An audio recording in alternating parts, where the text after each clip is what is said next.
حدیث شریف میں وارد ہے،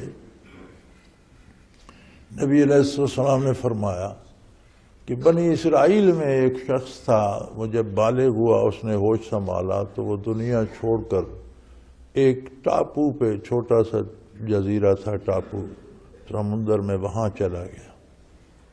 صرف عبادت کرتا تھا، نہ اس وہاں کوئی اور بندہ تھا، نہ کسی بندہ ہی نہیں تھا، بات کس سے کرنی، ملاقات کس سے کرنی۔ تو اللہ کریم نے اس ٹاپو پہ میٹھا چشمہ جاری کر دیا اور پھل اگا دیے، پھل کھاتا، پانی پیتا، اسی سے وضو کرتا اور وہیں عبادت کرتا رہتا۔ یہ حدیث شریف ہے، حضور نے فرمایا جبرائیل امین نے یہ حقائق بیان فرمائی تو انہوں نے عرض کی کہ یا رسول اللہ 400 سال تک وہ شخص زندہ رہا، 400 سال اس نے عبادت الہی میں بسر کر دی۔ جب موت آئی تو اللہ کریم نے ملک الموت کو حکم دیا کہ میرے اس بندے سے پوچھ کس طرح جان دینا چاہتے ہیں، اور اس پوچھ کر روح قبض کرنا۔ تو ملک الموت نے اس سے پوچھا تم کس حال میں جان دینا چاہتے ہو؟ اس نے کہا بھئی میں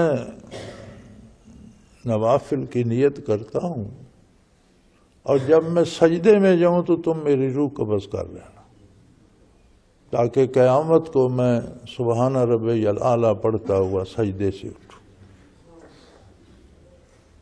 تو نے عرض کی یا رسول اللہ اسی طرح اس کی روح قبض ہوئی، اور فرمایا کہ میں اب بھی کبھی آسمان سے آتے یا آسمان پر جاتے ہوئے جب اترتا ہوں یا واپس جاتا ہوں تو اس طرف نظر پڑے تو اس کا وجود سلامت پڑا ہے اور سر بسجود ہے، زمانے نے بھی اس کا کچھ نہیں بگاڑا، بارش گرمی سردی نے بھی کچھ نہیں، اب بھی سجدے میں پڑا ہے۔ لیکن عجیب بات یہ ہے جو میں آپ سے عرض کرنا چاہتا ہوں کہ جب قیامت ہوگی، حساب کتاب ہوگا، یہ بندہ جب پیش ہوگا تو ارشاد باری ہوگا اذهبوا بعبدی الی جنتی برحمتی، کہ میری رحمت سے میرے اس بندے کو جنت لے جاؤ، اس کا کیا حساب کتاب کرنا، میری رحمت میری بخشش سے اسے جنت میں لے جاؤ۔ عرض کی یا رسول اللہ اس وقت وہ بندہ عرض کرے گا کہ یا اللہ بے شک تیری رحمت بڑی ہے، لیکن میں نے بھی 400 سال سجدے سے سر نہیں اٹھایا، دنیا میں کسی سے تعلق نہیں رکھا، نہ بہن بھائیوں سے، نہ کوئی دوست، نہ کوئی واقف، نہ کوئی ماں باپ سے، نہ شادی کی، نہ اولاد، نہ گھر بار، میں نے بھی 400 سال صرف تیرے سجدے کیے ہیں، تو کچھ تو میرا بھی مزدوری بنتی ہوگی کہ مجھے رحمت سے ہی بھیجنا ہے۔ تو اللہ کریم ارشاد فرمائیں گے بجا ہے، مناسب ہے، تمہاری بھی بڑی محنت ہے، تو فرمائیں گے ایسا کرو اس کی 400 سالہ عبادت ایک پلڑے میں رکھو، اور 400 سال جو اس نے آنکھوں کی نعمت استعمال کی، صرف وہ ایک نعمت دوسرے پلڑے میں رکھ دو، باقی محسوسات، باقی کیفیات کو رہنے دو، صرف آنکھ جو اس نے استعمال کی وہ نعمت دوسرے پلڑے میں رکھ دو۔ تو انہوں نے عرض کی یا رسول اللہ اس کی عبادت کم پڑ جائے کہ 400 سال مسلسل استعمال بھی تو نعمت کو کرتا۔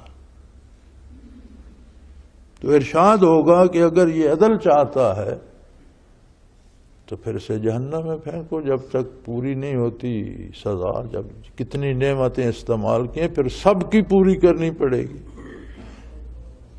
تو بھائی عرض کی یا رسول اللہ، تب وہ بندہ عرض کرے گا کہ یا اللہ مجھ سے بھول ہو گئی، میں نے غلطی کی، میں تیری نعمتوں کا شکر ادا نہیں کر سکتا، اس پر رحم فرما۔ تو حکم ہوگا کہ اگر رحمت چاہتا ہے تو اسے جنت بھیج دو، عدل چاہتا ہے تو جہنم چلا جائے۔ یعنی ایک ایک نعمت جو ہر وجود میں 10,000 باڈی سے 10 کھرب باڈی سیل ہے، 10 کھرب، اور کوئی سیل 6 مہینے سے زیادہ نہیں رہتا، ہر سیل کے ساتھ دوسرا سیل پیدا ہو جاتا ہے، پہلا مر جاتا ہے۔ یعنی ایک وجود میں 10 کھرب سیل 6 مہینے میں نئے پیدا ہوتے ہیں اور پرانے 10 کھرب مر جاتے ہیں۔ اس وجود کے اندر ان سیلوں کو کون حیات دے رہا ہے، کون تخلیق فرما رہا ہے، کون پیدا فرما رہا ہے اور کون موت دے رہا ہے؟ ہمیں تو پتہ بھی نہیں چلتا. اسی لیے فرمانا میں اس کی شاہ رگ سے قریب تر ہوں. شاہ رگ بھی تو ایک رگ ہے اور ان سیلوں سے بنی ہے، تو وہ تو سیلوں کو تخلیق کر رہا ہے. شاہ رگ میں جو خون ہے اس میں بھی سیل ہیں، جو رگ خود ہے، رگ کا وجود بھی انہی سیلوں سے بنا ہوا ہے. تو شاہ رگ تو ایک رگ ہے، رگ جن سیلوں سے بنی ہے وہ ان کو بنا رہا ہے، زندگی دے رہا ہے، موت دے رہا ہے. تو بدنصیبی یہ ہے کہ ہمارے گناہ ہمیں اتنا اندھا کر دیتے ہیں کہ ہمارے منہ سے پھر ایسے جملے نکلتے ہیں کہ میرا اللہ کیا کر رہا ہے جی، اللہ نے میرے ساتھ کیا کیا، میرا تو فلاں کام بھی نہیں ہوا، فلاں. جو کچھ لیا ہوتا ہے وہ بھول جاتے ہیں.